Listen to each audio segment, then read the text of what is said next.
Palace reaction lang po on ICI naming Senators Bato de la Rosa and Bongo, among others, as co-conspirators on the bloody drug war during the Duterte administration.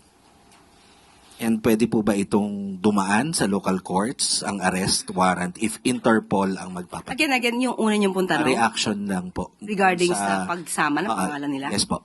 Okay. Kung ito naman ay legal process na nanggagaling po sa ICC, hindi naman po natin ito maaaring pakialaman. Dahil ang kasong yan ay naisampa noon pa, 2017, at hindi pa po Pangulo, si Pangulo Marcos Jr. So kung dadaan sa proseso, yan naman po ang nais ng pamahalang ito. Ang ginagawa ng pamahalang ito ay dumadaan lahat sa proseso. Ma'am, kung idadaan sa kung hindi na dumaan sa local courts and yung arrest warrant, kasi Interpol po ang magpapatupad. Is it possible? Nagawa na po before. At ang sinunod po ay ang batas na umiiral sa ating bansa at nakipag-coordinate po ang ating pamahalaan sa Interpol. Kaya po naipadala ang dating Pangulong Duterte sa The Hague. Will this result sa isa na namang kaguluhan ng mga supporters once may warrant na at handa ba ang gobyernong ipatupad ang warrant? Kinakailangan po bang magkagulo? Kung ang pagsisilbi po nito, ang sisilbihan ay ang hustisya. Ang pagsisilbi ng hustisya ay hindi naman po dapat na maging daan upang kampihan ang iilan o kakampihan ang ilang mga nasasangkot sa nasabing criminal complaint. At even before, ang kanila mismong kaalyado, walang iba kundi si Mayor Magalong, ang nagsabi mismo na mayroong mali sa execution sa EJK. Si Mayor Magalong na nagsilbing Oversight Committee Head ang umamin na maraming naging patayan na hindi nararapat. At ang ibang nasa listahan ay mga political rivalry di umano. At ito ay maling-mali. So, kung mismong isang Duterte supporter nagsasabing mali ang nagawang EJK, hindi po ba dapat na lamang na maimbestigahan po talaga kung sino dapat na managot?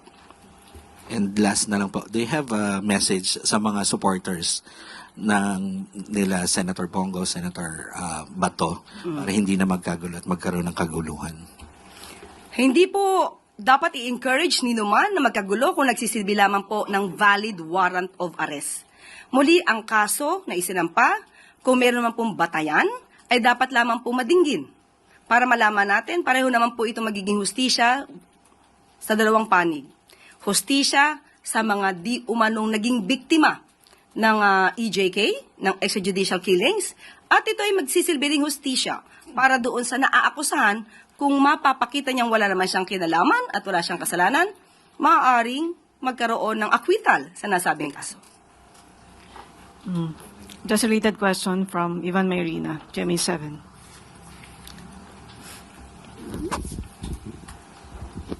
Yusek, good afternoon. Naninindigan po ba ang palasyo na walang jurisdiction ng ICC sa Pilipinas? Naninindigan ba ang Palasyo, ang na walang gobyerno? jurisdiction ang ICC sa Pilipinas sa ngayon? Pero iba po ang pinag-uusapan kung ang mga nakomit na di umanong crime ay naganap nung meron pang jurisdiction ng ICC.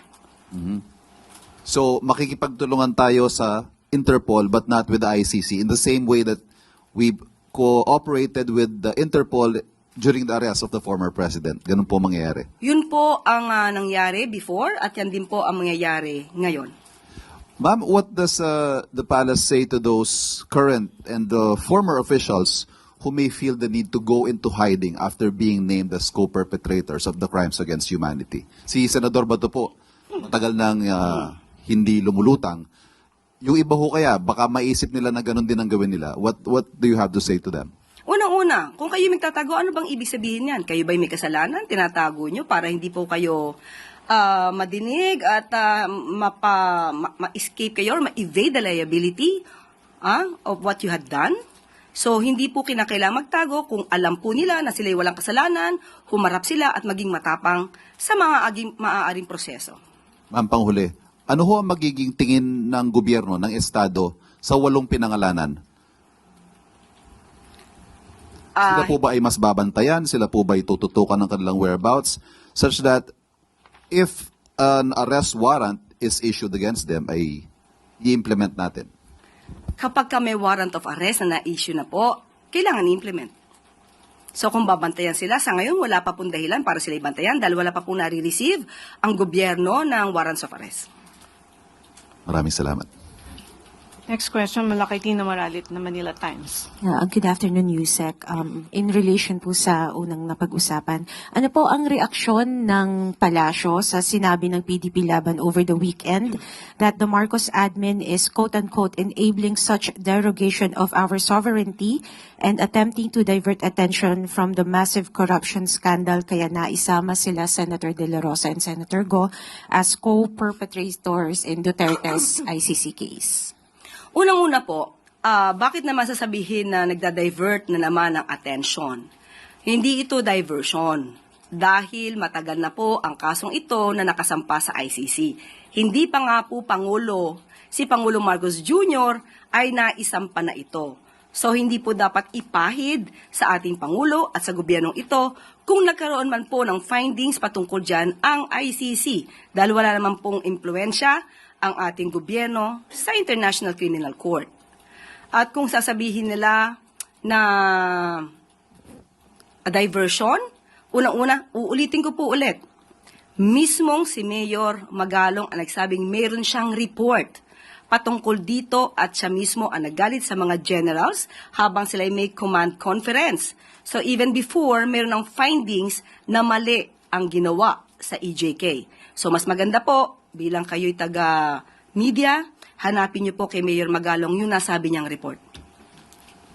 Ma'am, on another topic po, ano po ang reaksyon ng palasyo sa sinabi ng Chinese Embassy kamakailan, na nagbibigay ng warning that the escalating political rhetoric against Chinese Ambassador Ching Guan and calls to replace him could jeopardize millions of Filipino jobs? Una-una binanggit na po ng Pangulo nung tinanong tayo mismo, kayo po nagtanong sa atin, kung ang issue tungkol sa pag-declare ng persona non grata. Ang sabi po ng Pangulo dyan, hindi na kailangan tapusin ang question mula sa media dahil ang sagot niya po ay no.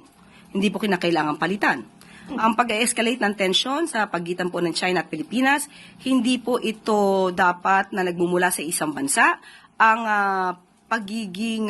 ang pagsaalang-alang sa friendly discussion at sa healthy dialogue ay dapat nagbumula sa dalawang bansa. Hindi lamang mula sa Pilipinas, hindi lamang mula sa China. Dapat ito po ay dalawang bansa ang nagpupursige para magkaroon po ng mutual respect sa bawat isa.